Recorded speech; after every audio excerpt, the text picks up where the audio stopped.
Bismillah, Assalamualaikum. Selamat datang ke UP Barakah Channel. Sahabat semua, pernahkah kita rasa ditindih ketika tidur? Atau melihat kelibat di dalam rumah yang membuatkan hati kita rasa takut, rasa resah? Perlu kita fahami, bukan semua perkara itu sekadar mimpi.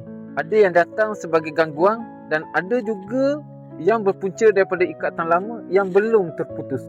Kes ni melibatkan seorang pesakit yang sering ditindih ketika tidur dan berapa kali melihat kelibat di dalam rumah.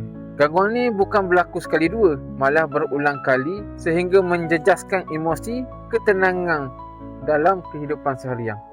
Bila ruqyah syairiyah dibacakan, jelas menunjukkan terdapat gangguan hasad dengki manusia serta saka keturunan yang masih terikat. Inilah antara punca mengapa gangguan berlaku dalam rumah.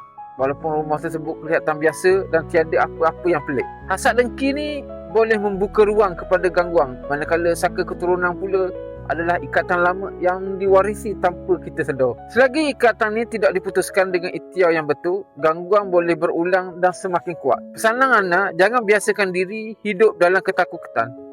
Islam tidak mengajar kita takut kepada makhluk, tetapi takut hanya kepada Allah Subhanahu Wa Taala. Jaga solat, perbanyakkan zikir dan jangan malu untuk berikhtiar secara syar'i.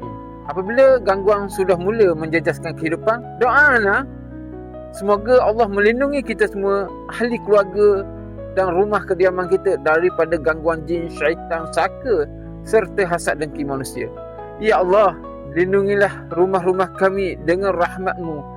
Tenangkanlah hati kami dan putuskanlah segala ikatan yang memudaratkan dengan izin-Mu, Ya Allah. Jika video ini memberi manfaat, ana mohon sahabat-sahabat semua tekan like, share supaya lebih ramai yang sedar dan bersedia serta subscribe untuk perkongsian dakwah dan rawatan Islam seterusnya. Ikhtiar dengan ilmu, sembuh dengan izin Allah.